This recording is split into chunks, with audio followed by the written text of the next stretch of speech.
El debate de hoy va a ser una especie de recapitulación o síntesis de conceptos paisajísticos esenciales del cerrismo.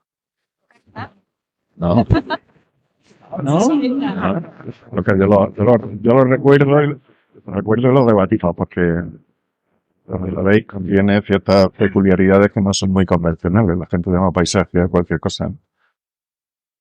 Bueno, en el origen del cerrismo, del propósito, del club y de las experiencias que compartimos, está el cultivo de la mirada.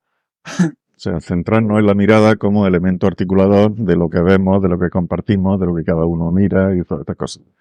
Y la mirada nos lleva directamente a un concepto del paisaje que no es el convencional ni es el académico, pero resulta ser el más prometedor por las ramificaciones culturales que tiene y porque es muy realista, muy cabal. O sea, huye de las mistificaciones científicas.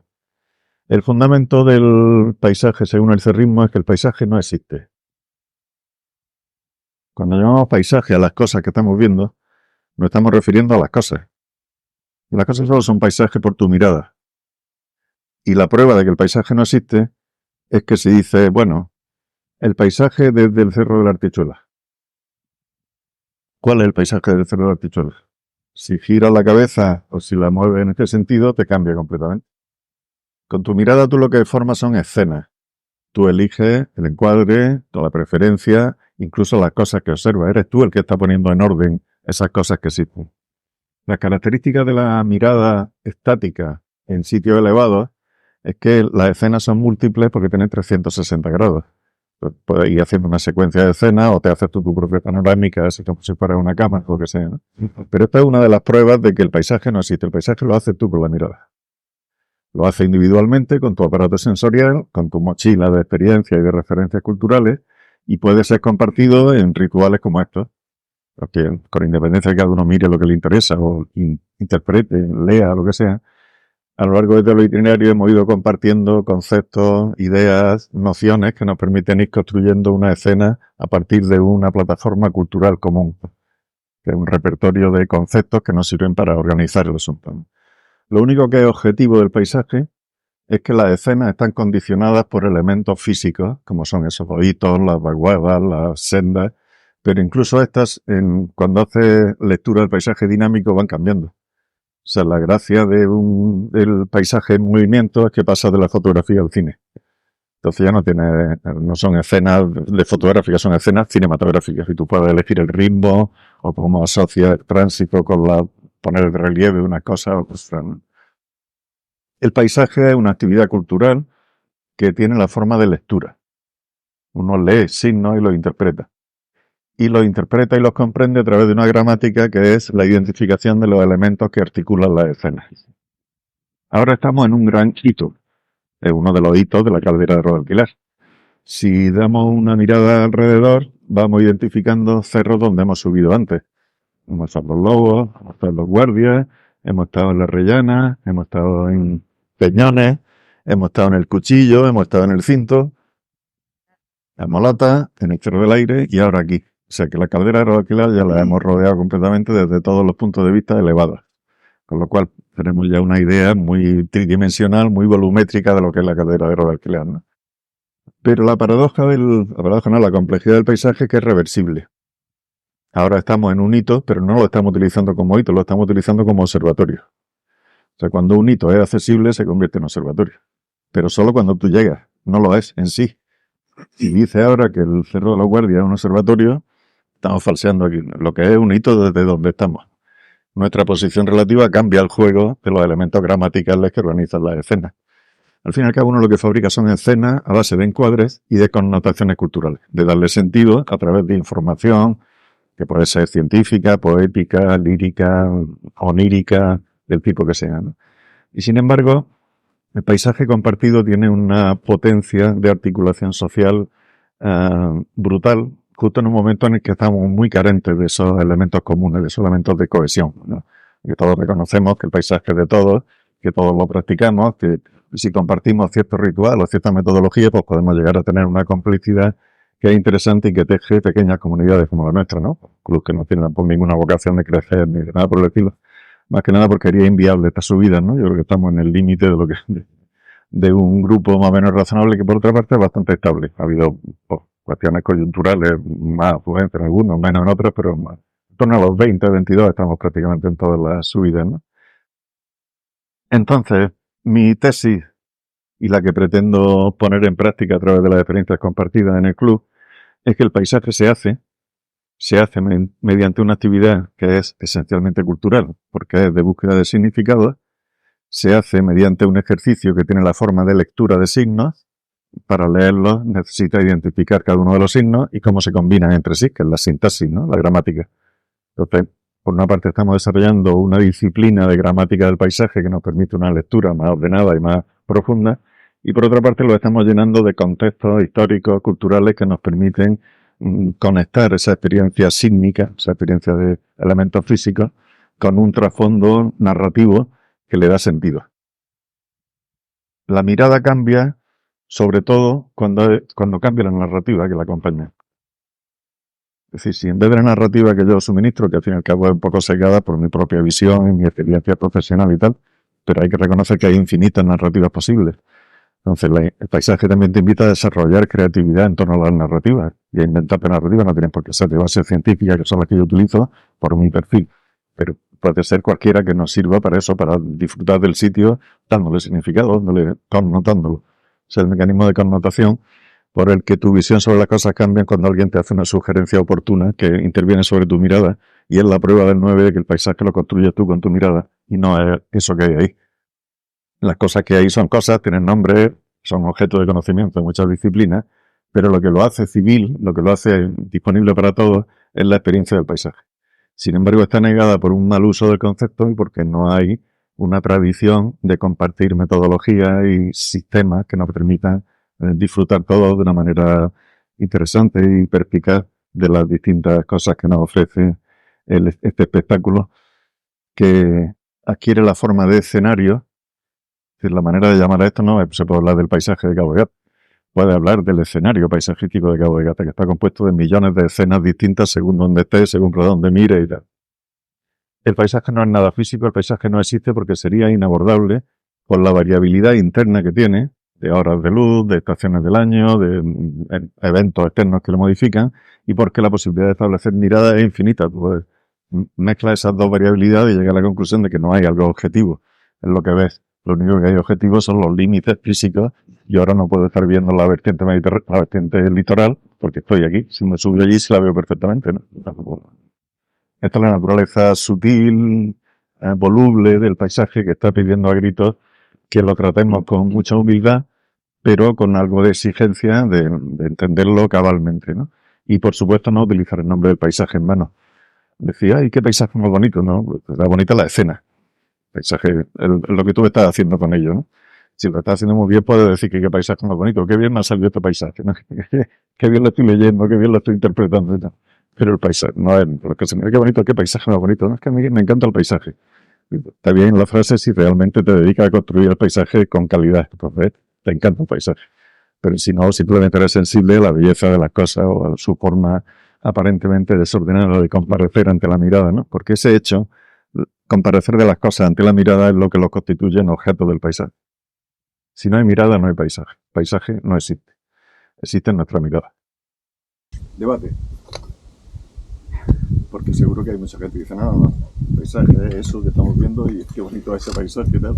Pues mira, yo estaba pensando ahora mismo, como parte de esto, es que todos estamos ahora mismo en el mismo sitio, bueno, menos tú, que nos están mirando a nosotros, pero todos estamos en el mismo sitio mirando lo mismo, pero estoy segura de que cada uno de nosotros da prioridad a cada una de las cosas que tenemos delante. Entonces, y por nuestras características individuales, ¿no? De lo que hemos visto a lo largo de nuestra vida, de las culturales, y también si por ejemplo pongo el ejemplo de gente que es de fuera, a lo mejor que han estado acostumbrados a ver otro tipo de paisajes, a lo mejor nosotros que estamos más acostumbrados a ver cerros o a ver torres o lo que sea, igual no le damos importancia, no le damos prioridad, pero estas otras personas puede que sí que se las den porque no es característico para ellos. Entonces, todos estamos mirando lo mismo, pero estamos viendo cosas diferentes.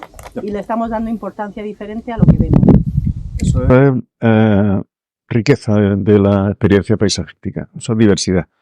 Pero es perfectamente compatible con que tenga un repertorio, un arsenal conceptual que te permita, ante una visión como esta, hacer una especie de crítica artística, ¿no? ¿Cómo es la estructura de esta escena que es la que me estoy centrando? Pues tengo una escena de primer plano, que es el Cerro del Cinto, que además sabemos, porque lo hemos hablado, que es el epicentro de la explotación de mineral aurífero, ¿no? Cerro muy alterado por la minería. Y luego tenemos eso que aparecía como una ventana cuando estábamos abajo, que ahora ya no es ninguna ventana, ya lo que estamos viendo es toda la profundidad de secuencia del hornillo, la serrata, que es el límite de la placa tectónica africana con la europea, y todo ese tipo de elementos ya están presentes en nuestra conciencia cuando miramos. Entonces nosotros no somos conscientes de hasta qué punto nuestra mirada es mucho más perspicaz de la que cualquiera que esté en este mismo sitio mirando y diciendo impresionante, porque siempre te impresiona subir y ver esas extensiones tan grandes, ¿no? De hecho, hay toda una tradición cultural de la ascensión como una especie de aspiración a la divinidad. Es decir, hay algo místico en la subida y en la contemplación de las cosas desde arriba, porque te da como una visión, como siempre hemos conceptualizado que la divinidad está arriba. La ascensión es una especie de metáfora de tu aspiración a la divinidad, ¿no? De tu aspiración de la superación de la miseria humana. Y ahí hay algo napoleónico cada vez que subes, que es como si tuvieran ganas de invadir Polonia, ¿no? Pero es una cosa muy sutil. Petrarca lo describió muy bien en la subida al Mont Ventoux, que es la que inaugura el paisaje moderno, como hemos comentado en algunas excursiones. En ese momento en el que llega arriba del Mont Ventoux, contempla toda la Provenza marítima y todas esas cosas, y de pronto decide volver su mirada hacia su interior. Entonces, en ese vuelco de la mirada hacia el interior que hace Petrarca, es cuando empieza el paisaje moderno, cuando empieza el paisaje a ser una experiencia individual, dependiente de la mirada y de tu capacidad de registrar las cosas que ves con datos culturales, ¿no? Pero eso que la libertad de cada uno para elegir cosas no solo existe, sino que hay que fomentarla. Y que es perfectamente compatible con tener una gimnasia que te permita, pues, entre todos nos ponemos de acuerdo. Lo que pasa es que compartir la enriquece, claro. Claro. Yo recuerdo la primera subida que hice en el Cerro de los Guardias. En el Cerro de los Guardias hicimos ese ejercicio, nos contamos todo y en el perímetro empezamos a decir, bueno, ¿qué es lo que cada uno ve aquí? Es decir, ¿cuáles son los elementos que para vosotros jerarquizan o organizan esto? Pues había que se fijaba en un cerro, había que se fijaba en un cultivo, había que se fijaba en una casilla, pues cada uno tiene su manera de leer, por falta de un aprendizaje compartido, pues cada uno intuitivamente lee el paisaje. Todo el mundo hace paisaje leyendo. Otra cosa es la intención, el rigor o la capacidad metodológica de verlo para darle cuerpo a una experiencia y la conciencia del paisaje. Y la conciencia del paisaje viene como consecuencia de que tú lo entiendes cabalmente. Si utilizas el término paisaje como se utiliza convencionalmente, nunca llegas a tomar conciencia de paisaje. La conciencia del potencial que tiene una lectura compartida de las cosas y la capacidad que tiene de tejer comunidad, ese es el descubrimiento de la conciencia del paisaje. Nosotros lo que estamos haciendo es ser unos iniciados en la conciencia del paisaje. Con una metodología que es bastante universal, por otra parte, pues yo lo he aprendido de otra gente que era antes que yo. Sé que eso le ha adaptado un poco a las peculiaridades de un paisaje en la naturaleza abierta y relacionado con las cumbres, ¿no? Pero el paisaje realmente se establece con mucha más frecuencia desde las sendas, y las sendas suelen estar en los fondos de los valles. La contemplación normal del paisaje desde abajo hacia arriba. Por eso es tan inusual cuando sube, porque ves como una especie de antítesis de lo que ves los sitios por los que transitas cada día y los ves como ridículos, ¿no? Como más de despreciables. Y ese contrapunto te da luego una riqueza. Cuando vuelves a transitar por ahí y pasas al lado del Cerro de la Artichola, de cualquiera de estos, tú ya tienes la manera de ver el Cerro de los Frailes, no es la misma antes de subir que después. Son inevitablemente, ¿no? Son experiencias culturales, porque en esto es lo que consiste el asunto, al menos ese es el propósito. Pero por supuesto está abierto a debate y si hay gente que prefiere seguir mirándolo de una manera convencional, estupendo. O sea, son igualmente bienvenidos al club de cerrismo, que es un club de tolerancia y de respeto. O sea, que cada uno puede hacer lo que sea. Pero mi obligación moral como promotor del grupo era que compartiéramos unas ciertas herramientas que nos permitieran tener una convergencia en la mirada y tejer una alianza o una complicidades culturales suficientes. Esta es la idea. El resto lo da a cabo, fíjate que ya no necesitan mucha metodología para disfrutar de esto. Todos lo hemos disfrutado antes de saber leerlo, ¿no? Pero bueno, ahora nunca es tarde para aprender a leer. Creo que sigue siendo el mismo material que este. o a aquel efecto. El cinto, sí. Lo que pasa es que el cinto está alterado. No alterado de los nervios, sino ha sufrido una alteración epitermal, que es la que ha producido los metales que luego se han explotado como oro. Este es un domo riolítico, ese es otro domo riolítico, pero ese es un domo riolítico con una alteración epitermal que ha convertido parte de la andesita en óxidos de manganeso, de hierro, de cobre, de plomo rojo y de oro. Pero el color es el mismo, la matriz de roca, pero en la galería, si aquí haces una galería te encuentras riolita masiva, si aquí haces una galería como se han hecho, te vas encontrando filones de oro, de cobre, de manganeso, de todas las metalizaciones que acompañan al vulcanismo. A mí me llama la atención cuando en el barco a lo mejor se ha subido algún pescador que lleva toda la vida en la mar y porque a lo mejor ha venido un primo de Barcelona que dice, bueno, vamos a enseñarle esto y llega como diciendo, a mí que me va a contar si esto lo conozco yo.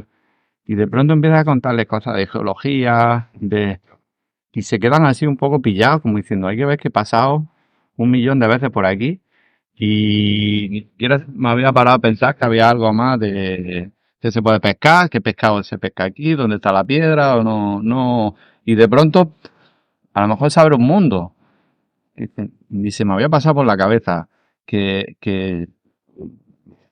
alguien pudiera pensar este tipo de cosas. Siempre se ha leído el paisaje, lo que pasa es que se ha leído con motivaciones, que a la vez ¿Qué puedo sacar de aquí? eran utilitarias. ¿Qué me como yo de...? Claro, en el Paleolítico, cuando iba andando por ahí buscando cosas, pues ya tenía indicadores de dónde había frutas o bayas que coger, y los mineros van mirando determinados rasgos que te indican para poder fijar. Eso es mucho conocimiento del territorio. Posiblemente el paradigma del paisaje en el que estamos inmersos, que estamos utilizando, es de los más transversales, de los más integradores, de todas las miradas posibles, pero siempre hay miradas especializadas.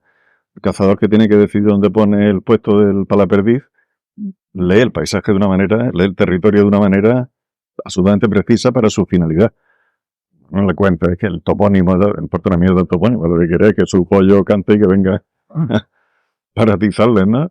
Y así, pues todo, pues, los agricultores entienden muy bien los signos que te denuncian los cambios de tiempo, cuando plantar o cuando recoger, todos los científicos en el campo tienen una mirada, una lectura a propósito de su finalidad, de cumplir su finalidad.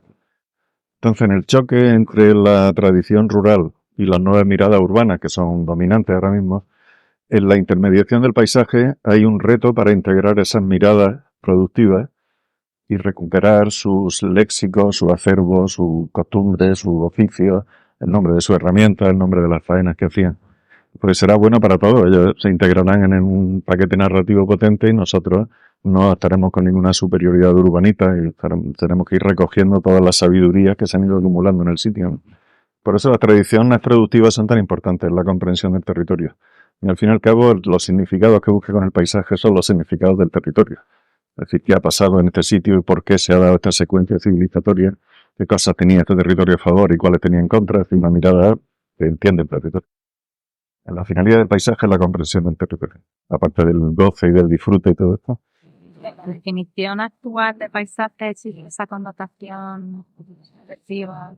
No hay ninguna definición oficial del paisaje. En sede académica hay unas disputas terroríficas históricamente de dos maneras de concebir el paisaje de los objetos y el paisaje de la mirada. Pero luego hay una tercera vía, que es el paisaje de las interacciones, el paisaje de la cultura. Y lo practica gente que no está homologada por la academia, pero que son cineastas, poetas, fotógrafos, gente que tiene intuitivamente ha descubierto ese filón cultural que permite explicar estas cosas. Y desde el punto de vista administrativo, hay un esfuerzo por convertir el paisaje en un hecho administrativo protegible o promulgable o no. Y hay una Convención Europea del Paisaje que no es una referencia de definición, porque lo que hace es un pacto, un consenso entre las visiones opuestas del paisaje. Entonces, la Convención Europea del Paisaje empieza diciendo, paisaje es cualquier porción de la superficie terrestre tal como es percibida por la población. Entonces dice el paisaje es la superficie terrestre, lo cual dice el paisaje existe, son cosas, que digo no, pero tal como es percibido por la población. Entonces ya vuelve hacia la mirada, es un pacto. Esa definición no sirve, no es operativa ni desde el punto de vista del conocimiento, ni desde el punto de vista de la agitación social, que la vocación profunda de la práctica paisajística es hacer un revulsivo cultural. Una sociedad que tiene necesidad de reencontrarse por las múltiples fracturas que la disgregan, ¿no? Entre los pobladores clásicos y los nuevos, entre la gente del campo y la gente de la ciudad, entre la gente más culta formalmente y la gente más culta por su sabiduría de aprovechamiento del sitio y tal. Y ahora en la era de los vídeos cortos de TikTok, Instagram y todo eso, no ha desaparecido ya la palabra totalmente, se ha quedado la imagen por encima de... Ya no existe la palabra. Y luego la reflexión, no sé, como el cerebro al final se transforma y se ha quedado un poco atrofiado, ¿no? En ese... Bueno, a mí me parece que la palabra es una de las formas de expresar ideas y conceptos, no es la única. Hay gestos, hay exclamaciones, hay dibujos, hay un montón de cosas, ¿no? La palabra es una de las maneras de codificar los signos. En la medida en que ha sido el fundamento de toda la cultura que venimos arrastrando desde los 4 últimos milenios, pues es un poco aventurado decir que la palabra desaparezca. Puede que desaparezca escrita, pero está en nuestra cabeza, porque nuestra forma de pensar ya es lingüística. No, nosotros no pensamos en abstracto, pensamos en conceptos que están sílabas y palabras. Claro. No, la palabra no. No, porque la palabra no es tanto la protagonismo. La forma más o menos torpe de denominar las cosas, sino que la palabra es la cosa en sí. En el principio fue el verbo, ¿no? Y el verbo se hizo carne y habitó entre nosotros. O sea, al principio de todo estaba la palabra. Y para comprender la palabra tuvimos que darle forma que conociéramos y por eso utilizamos la escritura. La escritura es nuestra manera torpe de acercarnos a la pura esencia que es la palabra, que es el verbo. Pero sigue siendo válido eso de que una imagen vale más que 1000 palabras. Y la contraria, en el refranero puedes encontrar todo tipo de cosas, ¿no? Creo que hay más palabras escritas en este momento dentro de la historia de la humanidad. Efectivamente. Sí. Seguramente en códigos raros, no en los códigos habituales, pero sí, con un paso de lo analógico a lo digital. Más con lo escrito ahora casi. Sí, de todas formas yo creo que más que el declive de formas instrumentales de expresión, yo creo que lo que debe preocupar en ese caso es el empobrecimiento del repertorio conceptual, o sea, el empobrecimiento de las formas que tenemos de comprender el mundo, ¿no? Eso posiblemente se esté dando, pero es una consecuencia posiblemente ahora muy acelerada de la popularización o de la democratización del conocimiento, de la escritura, de la lectura. Cada vez hay más gente que tiene esa facultad, pero no la emplea con mucha profundidad en gran parte de la población. Siempre hay gente brillantísima en el empleo de estas cosas que son pues, nuestros escritores de referencia, la gente a la que seguimos porque nos enseña que el lenguaje es mucho más que una herramienta para sobrevivir, puede generar emoción, belleza y todo lo demás, ¿no? Esa es El lenguaje escrito estaba limitado a la belleza, ¿no? Claro. Y ya yo tenía mucho interés en que fuera así. Además, tenían la exclusiva de la interpretación de los textos, con lo cual, vamos, monopolio perfecto. Ahora parece que la exclusiva la tiene el periodismo, ¿no? La televisión, los periodistas, y eso también hace que sea un lenguaje muy limitado.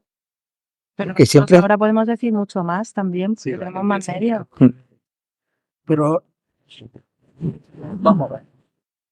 En los libros, el lenguaje escrito tiene mucha más cantidad de lenguaje y de léxico que el lenguaje normal que se utiliza en una visualización de la televisión o de un periódico. Son frases hechas, construcciones arquetípicas. Sin embargo, si tú lees normalmente, verás que dices que bueno, pues, y hay muchas más palabras, más ideas, más pensamientos que las que te están bombardeando diariamente en la televisión o en los programas. Creo que es un problema de tiempo. La lectura tú puedes detener la secuencia semántica y irlo jerarquizando y conectándolo con cosas de tu imaginación y tú estás fertilizando el texto. O sea, con tu lectura le estás dando valor, o lo menos valor para ti. Mientras que si estás viendo una conversación de alguien tú no tienes ni puedes pararlo, bueno, puedes pararlo con el mando a distancia, pero tú tienes que comerte una reflexión elaborada ajena, o sea que es un producto acabado, no te permite a ti respirar ni interactuar con él. La maravilla de la lectura es que es una introspección, es que eres tú el que le está dando valor a lo que lees, ¿no? En ese aspecto es muy parecido a la práctica del paisaje, por eso se insiste en que el paisaje es una lectura. En que los mismos signos tú puedes darle profundidades distintas según tu estado de ánimo, tu cualificación, la cantidad de repertorio cultural que tengan. Y sin embargo, los productos culturales elaborados, acabados, pues son así, están cerrados, tú no tienes ninguna interacción, o te lo traigas, no te lo traigas, o como mucho te permite verlo en clave humorística, ¿no? Cuando ves una película de estas de poco mérito, una película imperial norteamericana típica de esto, de que siempre son ellos los atacados y que los que tienen todo el derecho de defenderse y tal, pues como mucho puedes tener una mirada cínica, ¿no? Como diciendo, manera de comernos el perro tan descarada, ¿no? Pero ese es creo que es el único mecanismo de defensa que hay ante eso, ¿no? Y sin embargo, también hay en el mundo de la cultura popular y de los medios, también hay propuestas geniales que te amplían tu repertorio de cosas, que te crean preocupaciones, en el cine, por supuesto, en la fotografía ni hablamos, y dentro del género audiovisual, pues lo que prevalece es un consumo de masa a propósito de la demanda cultural de una sociedad. Pero ahí siempre es reducto, donde te dan material, una manga de la buena. Yo alucino con algunos documentales que veo en la 2, en algunos programas estos específicos, de condensador de flujo, o de Aquí la Tierra, o de Reduce tu huella, programas que son caña de la buena, ¿no? Son muy minoritarios, están a una hora interpretativa en unos canales que son muy marginales, pero están. Siempre ha sido minoría. Sí, sí. De todas formas, o sea, tampoco tenemos que ver porque realmente en la lengua siempre se han estudiado los diferentes tipos de lenguaje y no son ni mayores ni menores. O sea, siempre ha existido el lenguaje periodístico, el lenguaje literario, el lenguaje de los mensajes, y cada uno, con la finalidad que tiene una forma de expresarse. Pero no quiere decir que uno sea menor que otro. Lo bueno sería que todos tuviéramos el interés de abarcar todos esos lenguajes. Entonces la riqueza nuestra sería potentísima. Pero lo que dices tú, porque el tiempo no nos lo permite o la falta de interés muchas veces no nos la permite, pues a lo mejor nos limita a unos tipos de lenguajes que son menos ricos. Pero no quiere decir, o sea, sigue existiendo el lenguaje literario y siempre existirá y siempre habrá riqueza de lengua. Por un lado o por otro, que la queramos coger más o que la queremos coger menos. Y el otro tipo de lenguaje, pues ahora mismo hay otra categoría que es el lenguaje de los mensajes artísticos, el lenguaje de los mensajes artistas. Pues existe otra categoría, pero no quiere decir que las otras ya no existan. Es que se ha ampliado precisamente. Entonces, yo creo que no lo tenemos que ver de forma negativa, sino simplemente luego que nos dediquemos más a trabajarlos, pues eso ya es cuestión de cada uno. Pero no. Perdona, pero se ha empobrecido mucho también el lenguaje. Se ha empobrecido mucho la cantidad de palabras que utiliza cada vocabulario hoy en día. Pero ¿tú sabes la cantidad de literatura que hay hoy en día? Yo creo que no, ¿eh? ¿Sabes la cantidad de escritores que pueden publicar hoy en día que antes no podían publicar? Gracias a lo que Hay mucha mierda. Pero hay Sí. En las librerías también hay bastante mierda. Hace 60 años, ¿cuántos analfabetos había aquí? Eso El digo. 90% de Claro, la... verdad, pero las palabras, si tú lees libros de gente Pero culturalmente elevada, Nadie lo principio del siglo XX, utilizaba un lenguaje mucho más rico de lo que utilizamos nosotros. Era una cosa muy Claro, marginal. En términos de palabras, de vocabulario, de significados, No, pero ahora todavía hay escritores que escriben de esa Era manera más Y que pueden y más publicar, gente que los y que lee. pueden publicar, que antes no podían publicar. Okay. Hay una película de cosas especialmente buena. Rodada aquí al muy alto, para ser, la vimos en el Festival de Cine. Ahora es una obra prima. Pero que lo interesante es que el tío ha intentado mucho. Amanecer, Sí, algo así, luego igual lo buscamos. amanecer. parece que no es poco. Es una No, historia es este año. muy o sea, son dos hermanas y la madre, es como un rollo muy introspectivo, pero rodado aquí y con un intento. Ahora todavía se permite. Yo te tengo que preguntar cómo llamamos a esto. Bueno, perdona, acaba. Sí, no, simplemente que, Pero bueno. de hecho, perdona, lo que yo quería comentar era que la película es un poco aburrida, no es que sea la hostia, pero justo yo la he disfrutado por el hecho de, o sea, por el conocimiento o sea, de reconocer los espacios, no los paisajes, Los o sea, por escenarios. los Bueno. escenarios, por, A ver, lo que y por hace- mi mirada y por la vinculación que yo he tenido con estos Emocional. escenarios. En la habilidad de los narradores audiovisuales, los cineastas en este caso, es que con un escenario infinito es capaz de ofrecer escenas concretas que tienen un propósito narrativo, en último término se pueden convertir hasta en protagonistas de la narración. Pero ¿cómo lo llamamos? Escena o escenario o el Cabo de Gata.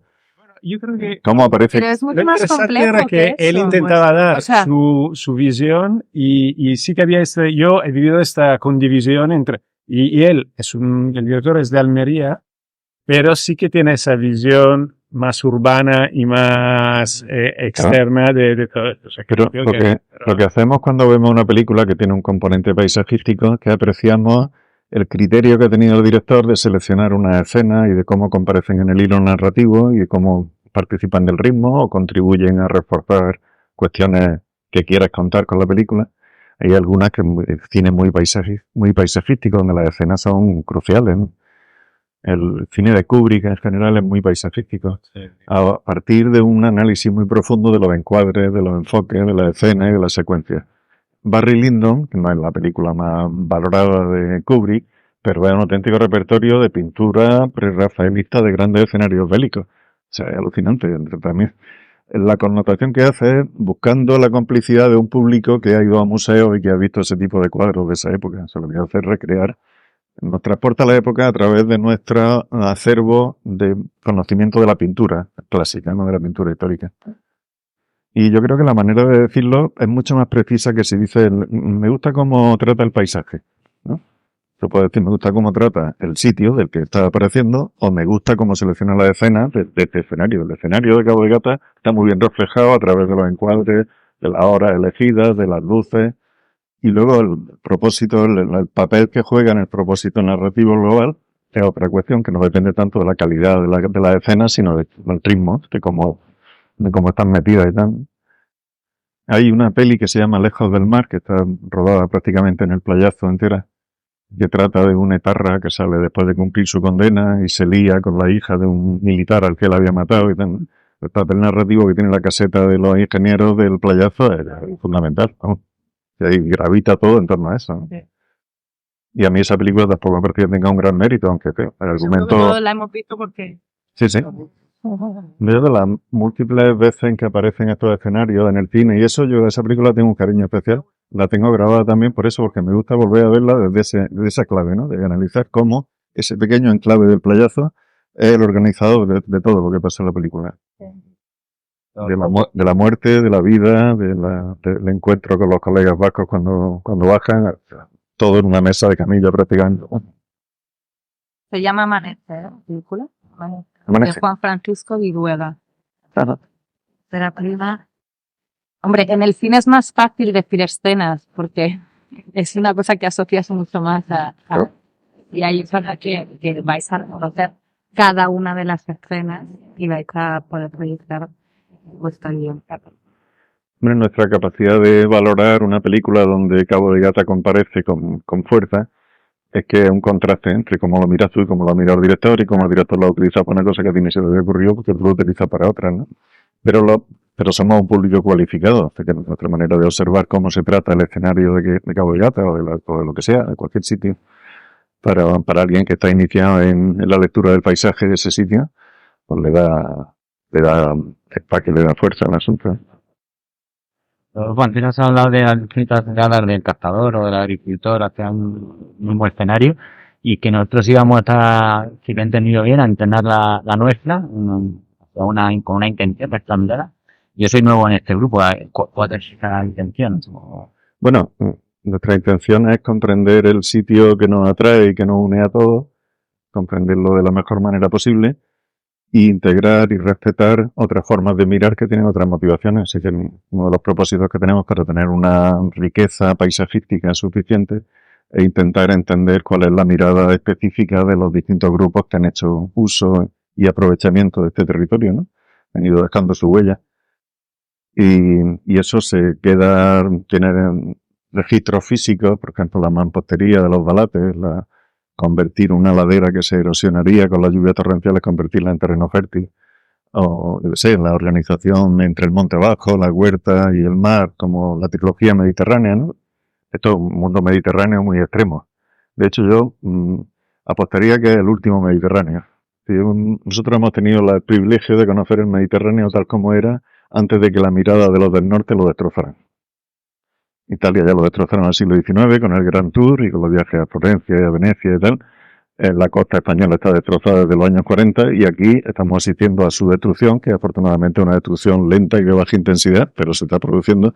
Pero hemos tenido el privilegio de ver esto tal como era en sus claves mediterráneas exactas. Aquí no había pescadores, había cortijeros que tenían un barquito.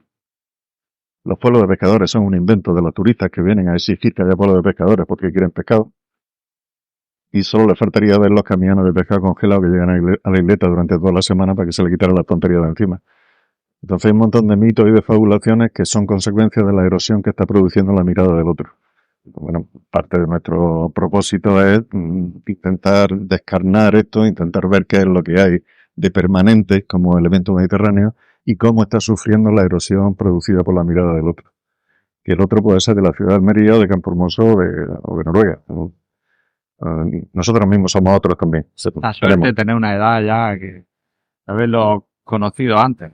Que los que vengan ahora no se lo van a encontrar ya. Bueno, siguen reconociéndolo como algo insólito porque su nivel de atención es menor comparativamente que otros. Pero nosotros, me refiero a los de mi edad, lo hemos podido conocer en un estado tal como había estado en el siglo XIX, en el siglo XVIII, en el siglo XVII, en el siglo XVI. Ya, pero nosotros mismos, o sea, ahora seguro que el grupo de aquí somos muchos de fuera, que también nosotros mismos somos invasores que hemos transformado, o sea, modificándolo, claramente. También lo hemos modificado. Por supuesto, esa conciencia es la que tiene que moverte a integrar con respeto las miradas de los que estaban antes haciendo sus cosas aquí. Y yo creo que abre una puerta a la esperanza de que haya una reconciliación, porque ahora mismo hay una convivencia justapuesta, pero hay una incomprensión absoluta. Los lugareños recelan de todo el que no es del sitio. Tengo un amigo pescador ya jubilado que fuimos a tomar una cerveza en el paseo marítimo y dice, no me siento en ese bar, digo, pero en otro, no, en ningún bar del paseo marítimo.